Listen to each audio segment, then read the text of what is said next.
Good morning dear student, मैं ब्रजेश झलावा एक बार फिर नए टॉपिक के साथ। आज हमारा टॉपिक है नर्वस सिस्टम, जो कि हमारे बी फार्मा सेकंड सेम की फर्स्ट यूनिट का टॉपिक है। और इस टॉपिक में आज हम आपको काफ़ी कुछ कवर कराने वाले हैं, जिसके माध्यम से आप कोई भी कॉम्पिटिटिव एग्जाम हो जो कि आपके लिए बी फार्मा से संबंधित हो या फिर आपका डिप्लोमा का जो एग्जिट एग्जाम आजकल होने लगा है उससे संबंधित हो, ये सभी चीज़ों में काम आने वाला है। क्योंकि इसमें हमने आपके लिए थ्योरी के साथ साथ ऑब्जेक्टिव टाइप के क्वेश्चन भी आपके इसमें से कंप्लीट होंगे। तो चलिए शुरू करते हैं आज का वीडियो। लेकिन अगर आप हमारे चैनल पर नए हैं तो चैनल को सब्सक्राइब कर लीजिएगा, वीडियो को लाइक कर दीजिएगा, और यदि आपके मन में कोई डाउट हो, कोई क्वेश्चन हो, तो आप कमेंट बॉक्स में कमेंट करके जरूर पूछिएगा। हम आपके डाउट पे भी वीडियो बनाएंगे और आपकी हम कोशिश करेंगे कि जहाँ तक आपके डाउट क्लियर हो जाए। तो चलिए आज का टॉपिक हम लोग शुरू करते हैं। तो आज का जो हमारा टॉपिक है हमारा नर्वस सिस्टम। तो नर्वस सिस्टम की हम लोग बात करें, ये आपने 11th-12th में भी पढ़ा होगा या 10th में भी आपने इसको पढ़ा होगा थोड़े में। और ये हमारी बॉडी का सबसे इम्पोर्टेंट एक सिस्टम है। सबसे इम्पोर्टेंट सिस्टम इसलिए क्योंकि ये हमारी बॉडी में एक नेटवर्किंग की तरह वर्क करता है। नेटवर्किंग के लिए वर्क करेगा और साथ ही बॉडी में जो भी एक्टिविटीज़ होती हैं उन सभी एक्टिविटीज़ को क्या होता है, कंट्रोल करता है। और उसको कंट्रोल करेगा, उसमें अपना कोऑर्डिनेट करेगा, और उसको एटमॉस्फेरिक हो या फिर इंटरनली कोई प्रॉब्लम होती है या एक्सटर्नल कोई प्रॉब्लम होती है, उसको मेंटेन करने का जो काम होता है वो सब कुछ हमारा नर्वस सिस्टम करता है। तो चलिए आज हम लोग जानते हैं नर्वस सिस्टम के बारे में। तो nervous system is a complex network. अपन बात करेंगे यहाँ पे कि नर्वस सिस्टम क्या है। नर्वस सिस्टम की अगर हम लोग बात करें यहाँ पे, तो nervous system is a complex network in the body responsible for the controlling and coordinating of all body activities। ये हमारी सभी बॉडी एक्टिविटीज के लिए क्या होता है, हमारी बॉडी में ये रिस्पॉन्सिबल होता है। कोई भी बॉडी एक्टिविटीज हमारी रहेगी उसके लिए हमारा रिस्पॉन्सिबल सिस्टम होता है। अब ये हमारे पास कौन कौन से फंक्शन करेगा, जैसे आप देखते हैं बॉडी में कोई भी मूवमेंट हो, मूवमेंट होने से कोई भी इमोशंस बात होती है, या फिर हमारी बॉडी में कोई भी इंटरनल फंक्शन हो या कोई भी एक्सटर्नल फंक्शन हो, ये सभी के लिए क्या करता है, अपना रिस्पॉन्स देता है। और उसके लिए अपने क्या करता है, सिग्नल देता है, सिग्नल भेजेगा, या फिर वहाँ से जो भी कोई पार्ट है हमारी बॉडी के उसे सिग्नल को रिसीव करने का काम भी करता है। मतलब इसका जो मेन फंक्शन हमारे पास है वो क्या होता है कि ये हमारी बॉडी में क्या करेगा, सिग्नल देता है, और जो बॉडी के पार्ट होते हैं उनसे क्या करता है, हमारे सिग्नल को रिसीव भी करता है।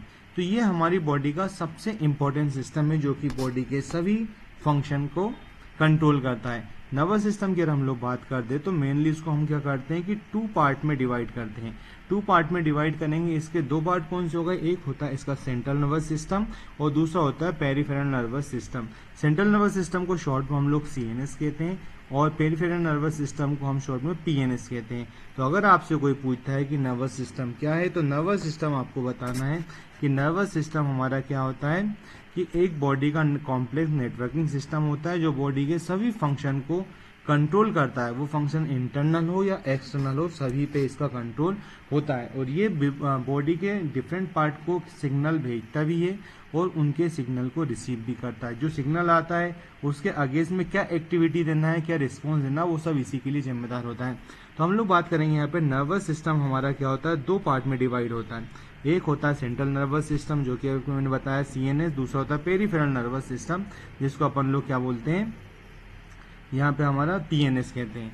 यहाँ पे सेंट्रल नर्वस सिस्टम की बात करें तो ये भी क्या होता है, 2 पार्ट में डिवाइड होता है। एक होता है अपना यहाँ पे ब्रेन और दूसरा होता है हमारा स्पाइनल कॉर्ड। स्पाइनल कॉर्ड आप जानते हैं कि ब्रेन के बाद जो भी हमारी बैकबोन होती है उससे सटा हुआ, यानी कि जो हम रीढ़ की हड्डी जिसे कहते हैं, यानी कि ब्रेन के बाद से लेके हमारी पूरी पीठ, यानी कि हम लोग जिसे बैकबोन कहते हैं, रीढ़ की हड्डी कहते हैं, उसके साथ सटा हुआ रहता है, वो हमारा स्पाइनल कॉर्ड होता है। और दूसरा क्या होता है कि जो पेरिफेरल नर्वस सिस्टम होता है ये भी हमारा 2 भाग में बटा होता है। एक होता है सोमेटिक नर्वस सिस्टम और दूसरा होता है ऑटोनॉमिक नर्वस सिस्टम। इसको हम लोग ANS कहते हैं शॉर्ट में। आप लोगों ने मेनली सिस्टम सुना होगा नर्वस सिस्टम में CNS, PNS और ANS। तो ANS क्या होता है, हमारा जो ऑटोनॉमिक नर्वस सिस्टम होता है वो हमारा पेरिफेरल यानी कि PNS का ही एक पार्ट होता है। अब यहाँ पे जो हमारा ऑटोनॉमिक नर्वस सिस्टम होता है, ये ऑटोनॉमिक नर्वस सिस्टम भी हमारा क्या होता है कि 2 भागों में बटा होता है, 3 पार्ट्स में डिवाइड होता है, सॉरी। एक होता है यहाँ पे sympathetic nervous system, parasympathetic system और एक होता है एंटेरिक नर्वस सिस्टम। लेकिन जो इसके मेन फंक्शन हमारे जो पढ़ने में आते हैं वो हमारे सिंपैथेटिक नर्वस सिस्टम और पैरा सिंपैथेटिक नर्वस सिस्टम पढ़ने में ही आता है। और यही दो मेन इंपॉर्टेंट इसके जो फंक्शन है, और ये दोनों एक दूसरे के क्या होते हैं, अपोजिट होते हैं, यानी कि अपोजिट वर्क यहाँ पे एक दूसरे के करते हैं। तो चलिए हम पढ़ना डिटेल में पढ़ना शुरू करते हैं। यहाँ पे पहला आता है अपना CNS यानी कि central nervous system. Central nervous system की अपन लोग बात करते हैं तो इसमें अभी मैंने आपको बताया था कि ये दो भागों में बटा होता है। एक होता है इसका पार्ट ब्रेन और दूसरा होता है इसका भाग स्पाइनल कॉर्ड। इनके फंक्शन देखें, इनके फंक्शन क्या होता है, act as the control centre. ये क्या करता है कि पूरी बॉडी को एक कंट्रोलिंग यूनिट की तरह वर्क करता है, यानी कि पूरी बॉडी को कंट्रोल करता है। और क्या करता है, process information and issues instruction, यानी कि हमारी बॉडी को टोटल इंफॉर्मेशन भेजने का काम करता है। वो बॉडी में कोई भी एक्टिविटी हो रही है उसके लिए क्या डिसीजन लेना है। जैसे कि अगर आपने देखा कि आपका पाँव किसी कांटे पे रखा गया है तो तुरंत ब्रेन के पास सिग्नल आता है, आपका सेल्स डैमेज हो रहा है, आपको पेन हो रहा है, तब ब्रेन आपको यहाँ पे जो भी इशू वहाँ पे बॉडी में हो रहा है उसके अगेंस्ट में क्या इंस्ट्रक्शन देना है वो सारे काम हमारे ब्रेन करता है। तो यहाँ पे अपना क्या होगा, तुरंत आपको ब्रेन एक सिग्नल आता है कि वहाँ से आप पैर हटा लीजिए। ये सारे जो डिसीजन लेने का काम होता है वो हमारे ब्रेन का होता है। तो ब्रेन की अपन लोग बात करते हैं यहाँ पे। अब हमारा यहाँ पे आता है ब्रेन। ब्रेन की अपन हम लोग बात करेंगे, ये आ जाए क्या हो जाता है अपने, ये कंट्रोल करता है हमारे thoughts, emotions, memory and movement. यानी कि अगर आप बात करते हैं कि ब्रेन का जो ब्रेन क्या करता है, तो ब्रेन हमारा क्या करता है कि जो भी हमारे थॉट रहेंगे, विचार रहेंगे, जो हमारे इमोशंस होते हैं, हमारे भाव आते हैं, जो हमारी मेमोरी याददाश्त होती है, या हमारी बॉडी में जो भी मूवमेंट होती है, इन सभी चीज़ के लिए कौन रिस्पॉन्सिबल है, इन सभी चीज़ों के लिए अगर कोई रिस्पॉन्सिबल है तो वो हमारा ब्रेन है। दूसरा क्या होता है, डिवाइड होता है इन टू रीजन। यहाँ पे क्या होता है हमारे पास, ब्रेन भी हमारा क्या होता है इनटू द रीजन, ये अलग अलग पार्ट में डिवाइड होता है। जैसे कि इसके अपन लोग पार्ट देखते हैं, ये होता है अपना सेरेबेलम्स और यहाँ पे होता है ब्रेन स्टेम। तो ये इसके ब्रेन के भी क्या होते हैं, अलग अलग पार्ट होते हैं। तो यहाँ पे ब्रेन, इसको भी हम आगे डिटेल में पढ़ेंगे, अभी हम लोग शॉर्ट में पढ़ रहे हैं थोड़ा, इसको हम अलग अलग करके पढ़ना शुरू करेंगे। नेक्स्ट आता है आपका स्पाइनल कॉर्ड। स्पाइनल कॉर्ड की बात करेंगे तो स्पाइनल कॉर्ड का जो एक मेन जो फंक्शन होता है अपन करते हैं, ये एक तरीके से क्या होता है हमारे पास, कोई भी चीज को ट्रांसमिट करने के लिए, मैसेज ट्रांसमिट करने के लिए क्या होता है, एक माध्यम यानी कि एक मीडियम है। यानी कि कोई चीज अगर हमारे ब्रेन में है तो ब्रेन से बॉडी के अदर पार्ट तक पहुंचाना है, या कोई भी इश्यूज हमारी बॉडी के अगर अदर पार्ट में है तो उसको ब्रेन तक पहुंचाने। तो एक तरह का बीच में ये हमारा क्या करता है, कम्युनिकेशन का काम करता है, कम्युनिकेट करेगा और वहाँ पे क्या करेगा, ट्रांसमिट करता है। यानी किसको ट्रांसमिट करेगा, स्पाइनल कॉर्ड की अगर अपन लोग बात करते हैं तो स्पाइनल कॉर्ड क्या करता है हमारा, transmit message between the brain and rest of the body. यानी कि ब्रेन और बॉडी के जितने भी हमारी बॉडी के पार्ट्स होते हैं उन सभी के बीच में एक ट्रांसमिट करने का जो काम होता है, यानी कि ट्रांसफर करने का काम होता है, वो कौन करता है, हमारा स्पाइनल कॉर्ड करता है। और ये क्या involve in the reflex action, ये बॉडी में जो भी रिफ्लेक्टिव एक्शन होते हैं, हमारे रिफ्लेक्स एक्शन होते हैं, उसके लिए भी ये रिस्पॉन्सिबल होता है। दूसरा हमारा यहाँ पे आता है peripheral nervous system. Peripheral nervous system हमारा दूसरा पार्ट है। एक हमारा CNS था जिसके दो पार्ट थे, हमारे ब्रेन और स्पाइनल कॉर्ड।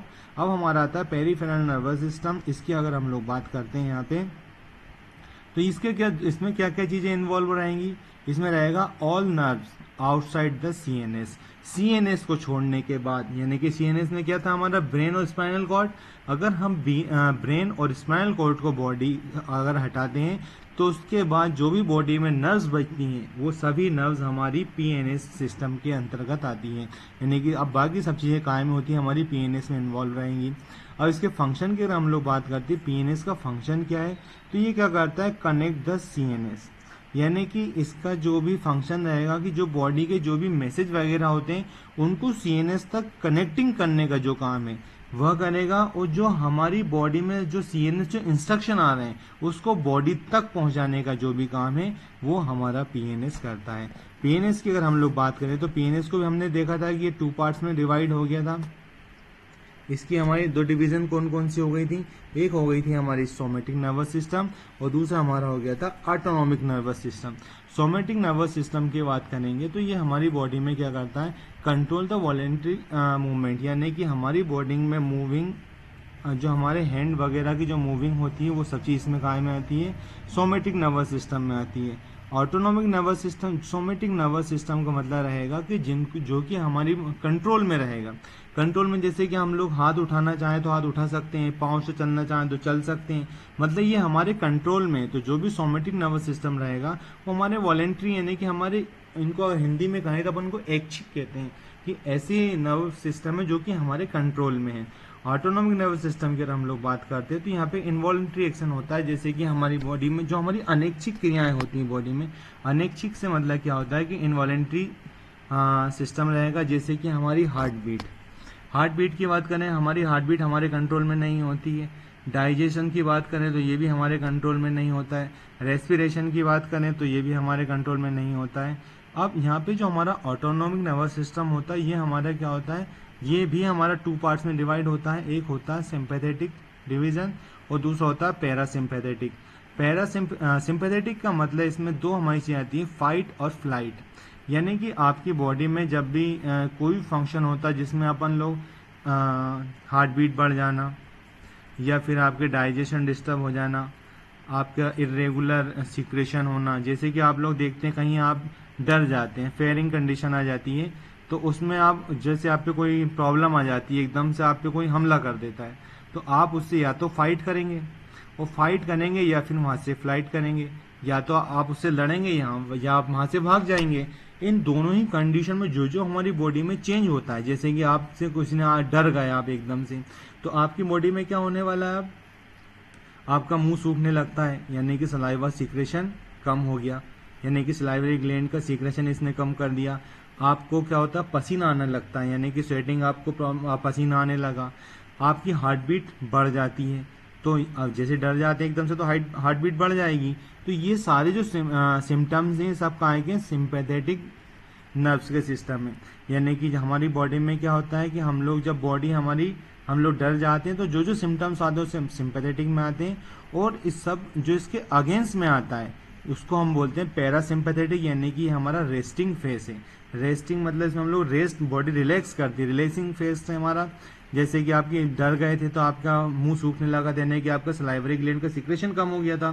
तो अब जो आपका पैरासिम्पैथेटिक डिवीजन नर्व्स की बात हम करेंगे, जिसमें क्या हो जाएगा, आपका सलाइवा सिक्रेशन बढ़ जाएगा, आपको पहले पसीना आ रहा था, यानी कि आप स्वेटिंग प्रॉब्लम थी वो खत्म हो गई, आपकी हार्ट बीट बढ़ गई थी वो नॉर्मल हो जाएगी।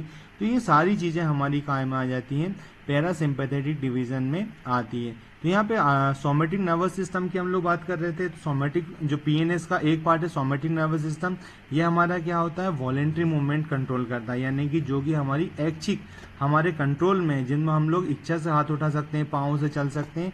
और जो हमारा एक होता है एएनएस, ऑटोनॉमिक नाम से सिस्टम है, जो कि ऑटोनॉमिक है, मतलब अपने आप से होता है।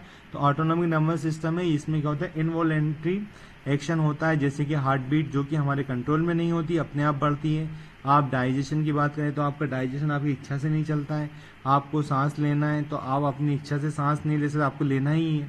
तो ये सारी चीज़ें हमारी क्या होती है, इनवॉलेंट्री आती है, हमारा ऑटोनॉमिक नर्वस सिस्टम में आता है। ऑटोनॉमिक नर्वस सिस्टम भी हमारा 2 पार्ट में डिवाइड है। एक हमारा क्या होता है यहाँ पे सिंपैथेटिक, दूसरा होता है पैरासिम्पैथेटिक, एक दूसरे के अपोजिट है। सिंपैथेटिक में क्या होता है, फाइट एंड फ्लाइट, और यहाँ पे जो पैरासिम्पैथेटिक हमारा रेस्टिंग फेजेस में हम लोग रेस्ट करते हैं। इसका वर्क की अगर अपन लोग बात करते हैं तो यहाँ पे क्या होता है, ये हमारे जो सेंसरी इनपुट हमारे इसमें रहता है, जैसे कोई भी हमारे रिसेप्टर होते हैं, ये डिटेक्ट करता है स्टिमुलेशन वगैरह बॉडी में जो भी रहेगा। हमारी मोटर आउटपुट हमारी इसी से आती है, हमारा जो ब्रेन प्रोसेस की जो इनपुट है वो सब कुछ हमारा इसी में आता है। एक इसमें इंपॉर्टेंट नोट हमारे पास है, ये नोट यानी कि एक विशेष बात हमारे पास क्या है कि जो nerve simple can travel at speed of the over 100 metre per second, यानी कि हमारे नर्व्स की मूवमेंट होती है वो क्या रहती है, 100 मीटर पर सेकेंड। यानी कि आपकी बॉडी में जैसे आपने गर्म या ठंडा कोई भी चीज़ छूते समय तुरंत हमारा ब्रेन उसे डिटेक्ट करता है कि ठंडा है कि गर्म है। अगर कोई नुकीली चीज़ में हम हाथ पैर या कुछ भी रख देते हैं, तुरंत हमें क्या होता है, जो पेन होता है फटाक से 1 सेकेंड से भी कम समय में हमारे ब्रेन तक पहुंचता है। ब्रेन हमें वहाँ से ऑर्डर करता है कि आपको यहाँ पे कुछ चेंज करना, मूवमेंट करना है। तो ये हमें इतने जल्दी क्यों पता लगता है, क्योंकि जो भी हमारे नर्व्स इम्पल्स होते हैं इनकी जो स्पीड होती है वो क्या होती है, ओवर 100 मीटर पर सेकेंड, यानी कि 1 सेकेंड में भी 100 मीटर से ज़्यादा इसकी मूवमेंट होती है, मोर देन 200 mph। ये आपको समझ में आया होगा। उम्मीद करते हैं आपको आज का टॉपिक समझ में आया होगा। नेक्स्ट वीडियो में हम आपके लिए और भी इसकी डिटेल लेके आएंगे। तब तक के लिए नमस्कार।